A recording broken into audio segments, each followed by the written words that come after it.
Hello everyone, हम कर रहे हैं 8th क्लास का मैथमेटिक्स एक्सरसाइज करें 3.3 1 to 8 क्वेश्चन हम ऑलरेडी कर चुके हैं और अब हम करेंगे 9th क्वेश्चन। ओके, इसके अंदर क्या है, दी गई आकृति RISK तथा CLUE दोनों समांतर चतुर्भुज हैं। ओके, तो x का मान ज्ञात कीजिए, ये x का मान ज्ञात कीजिए। अब हम यहाँ पे ऐसे मैं आपको दिखाती हूँ रफ सा ड्रॉ करके।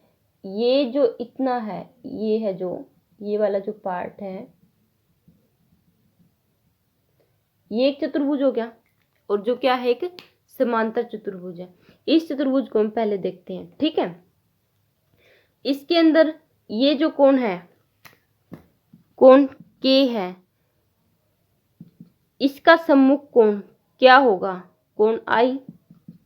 ठीक है, तो कोण K कितना है 120, तो कोण I भी कितना हो जाएगा हमारा 120। तो इससे हमारा जो कोण I है ये कितना हो जाएगा 120। ठीक है, ओके। अब दूसरा देखो, इसकी भी जरूरत है भी या नहीं भी, कोई फर्क नहीं पड़ता। ये जो एक समांतर चतुर्भुज है, इसकी एक उभयनिष्ठ लाइन पर जो दो आसन कोण होते हैं वो एक दूसरे के संपूरक होते हैं। तो जो कोण K प्लस कोण S है, ये एक चतुर्भुज है ना ये वाला, तो हम इस वाले कोण को देखेंगे, इस वाले कोण को। आ रहा है समझ में? ये वाला जो कोण है, इन दोनों का जोड़ कितना होगा 180 डिग्री। क्यों? क्योंकि ये दोनों क्या है, संपूरक कोण है, संपूरक कोण है ये। ठीक है, कोण K है हमारा 120 प्लस कोण S है हमारा, निकाल जाएगा अब यहाँ से, कोण S हो जाएगा 180 माइनस 120 बराबर है 60 डिग्री। ठीक है, जो कोण S है हमारा ये 60 डिग्री हो जाएगा। ओके, ठीक है। अब देखते हैं हम ये वाला समांतर चतुर्भुज। अब इस चतुर्भुज को देखो, ये जो चतुर्भुज है इतना वाला, अब इसको देखो सिर्फ। ठीक है, ओके। ये कोण L कोण है, जो कोण L है, इसका सम्मुख कोण क्या है इस चतुर्भुज के अंदर, जो रेड वाली लाइन है ना, इसके अंदर देखो E है। कोण L बराबर कोण E, और कोण L कितना गिवन है 70, तो कोण E कितना हो गया हमारा 70 डिग्री।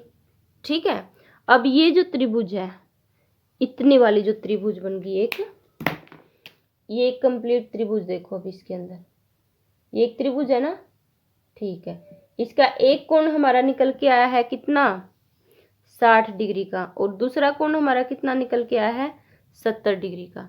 ठीक है, तो एक त्रिभुज के तीनों कोणों का जो माप होता है, उनका योग होता है, वो क्या होता है 180 डिग्री। तो कोण E प्लस कोण S प्लस कोण X कितना हो जाएगा 180 डिग्री। ठीक है, क्योंकि किसी भी त्रिभुज के तीनों कोणों का योग कितना होता है 180 डिग्री। कोण E कितना हमारा 70 डिग्री प्लस कोण S कितना है हमारा 60 डिग्री प्लस कोण X बराबर है 100। तो यहाँ से एंगल X कितना हो जाएगा, एंगल X हो जाएगा 180 डिग्री माइनस 130 डिग्री। तो एंगल X कितना आया यहाँ से 50 डिग्री, कितना आया 50 डिग्री। ये हो गया हमारा 9th क्वेश्चन। अब हम करेंगे 10th question. Okay, 10th question के अंदर क्या है, बताइए कैसे यह आकृति एक समलंब है, इसकी कौन सी दो भुजाएं समांतर हैं। ठीक है, ये एक आकृति हमें दे रखी है, इसमें हमें देखकर बताना है कि ये कैसे एक समलंब की आकृति है। ठीक है, अब देखते हैं, जो एंगल M है और वो क्या दे रखा है हमें 100 डिग्री, और एंगल L क्या दे रखा है 80 डिग्री। ठीक है, एक समलंब हमें कैसे पता चलता है कि वो एक समलंब है, जो दो समांतर भुजाएं हैं उनके बीच में जो दो असमांतर भुजाएं हैं उन पर बने जो कोण हैं वो एक दूसरे के क्या होते हैं, संपूरक होते हैं। तो यहाँ से कोण M प्लस कोण L क्या हो जाएगा 100 डिग्री प्लस 80 डिग्री बराबर है 180 डिग्री। तो मतलब क्या हो गया, तो कोण M और कोण L क्या हो गए, एक दूसरे के संपूरक कोण हो गए। ठीक है, क्या हो गए, एक दूसरे के संपूरक कोण है। ठीक है, अब यहाँ से अगर मैं आपको एक एक्स्ट्रा पॉइंट बताऊं, तो जो ये कोण है और जो ये कोण है, ये दोनों भी एक दूसरे के संपूरक होंगे। ठीक है, जो कोण 1 लगा लिया, कोण 2 लगा लिया। ठीक है, तो एंगल 1 प्लस एंगल 2 का योग भी क्या होगा, 180 डिग्री होगा।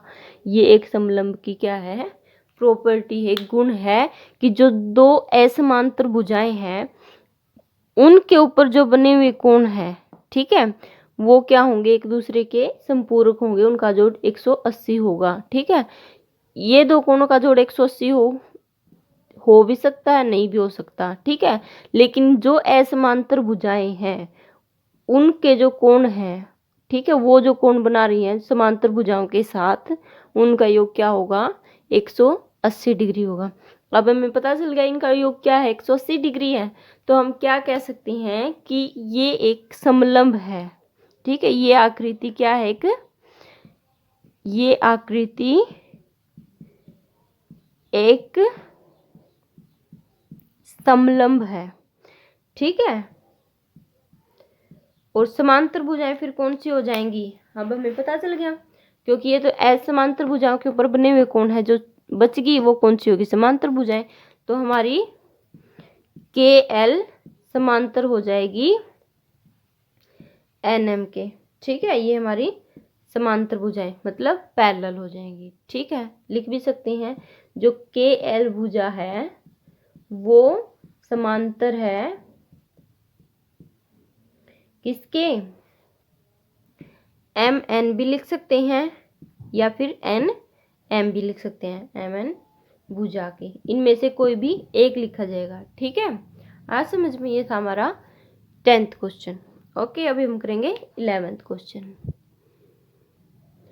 जो 11th क्वेश्चन है उसके अंदर क्या है कि आकृति में मेजरमेंट ऑफ एंगल C, हमें ये वाला कोण बताना है।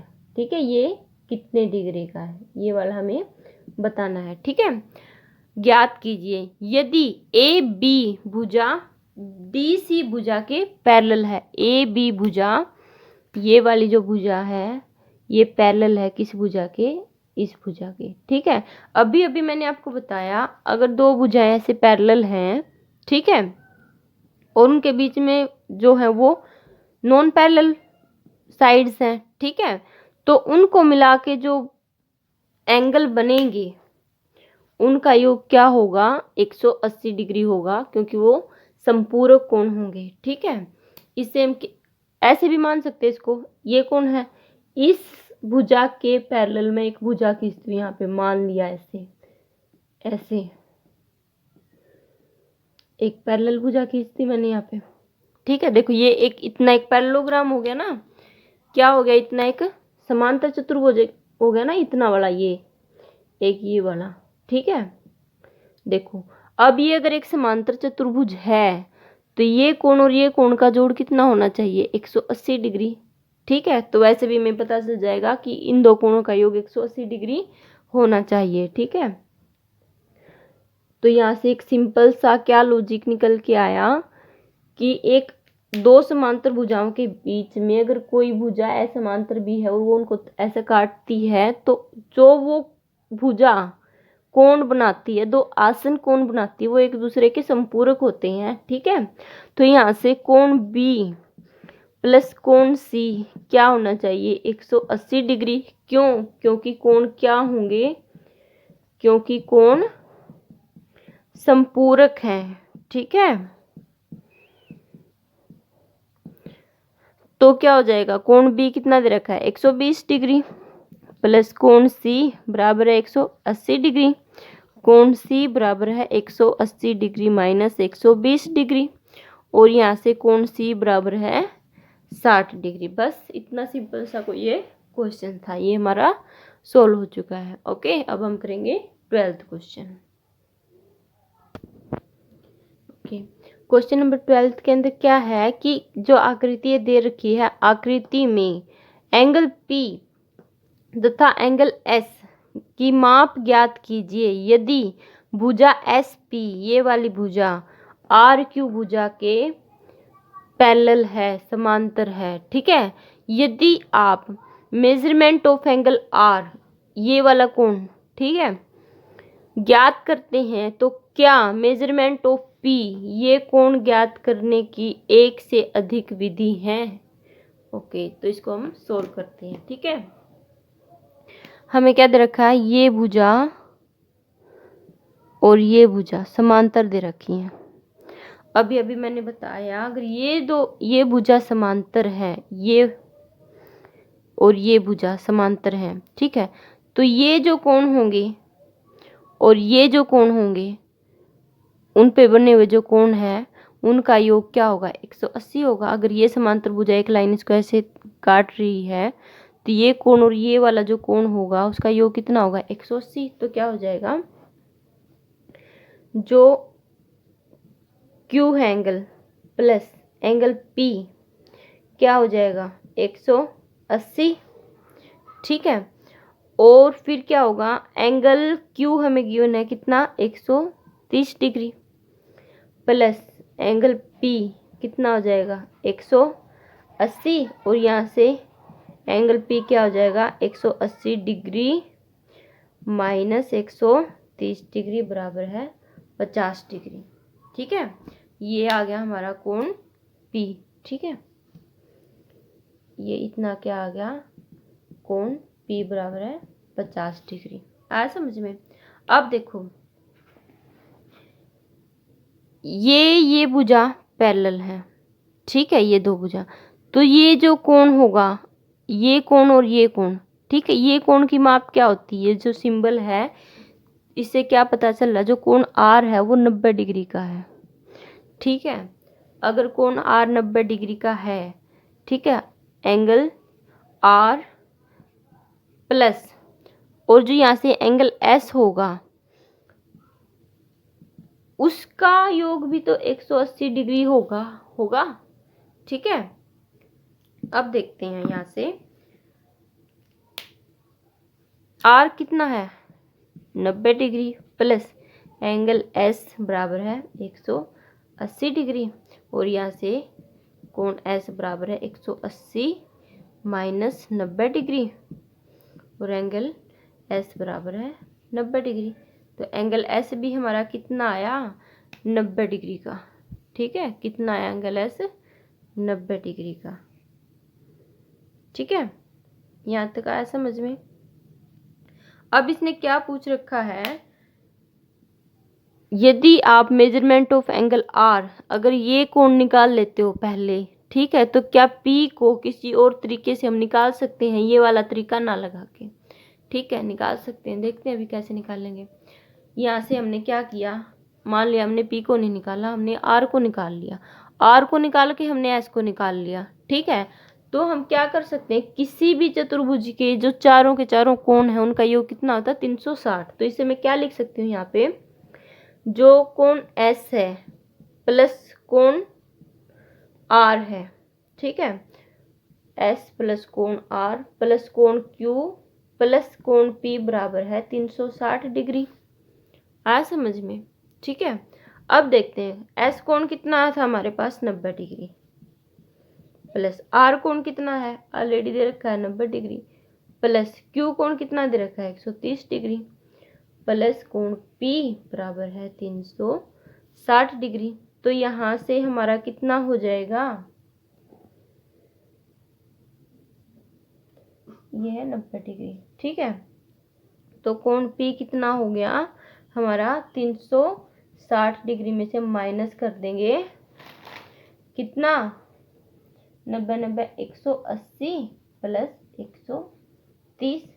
ठीक है, तो यहाँ से हमारा जो कोण आ जाएगा, एंगल P बराबर है कितना हो गया, 360 डिग्री माइनस 310 डिग्री बराबर है 50 डिग्री। ये एक दूसरा